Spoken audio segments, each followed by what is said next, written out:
Pinangay ng rumaragasang tubig ang isang tulay sa Manay, Davao Oriental. Patawid sana noon ang ilang residente nang masira ang tulay dahil sa mabilis at malakas na agos ng tubig. Kaya mga residente humahanap muna ng ibang madaraanan para makapunta sa kabilang bahagi ng bayan.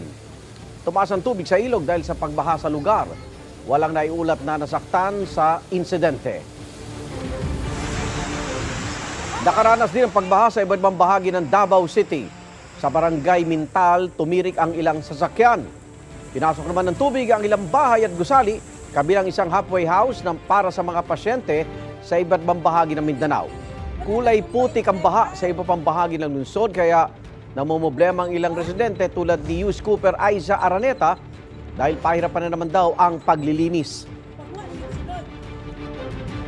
Igan, mauna ka sa mga balita, mag-subscribe na sa GMA Integrated News sa YouTube para sa iba't ibang ulat sa ating bansa.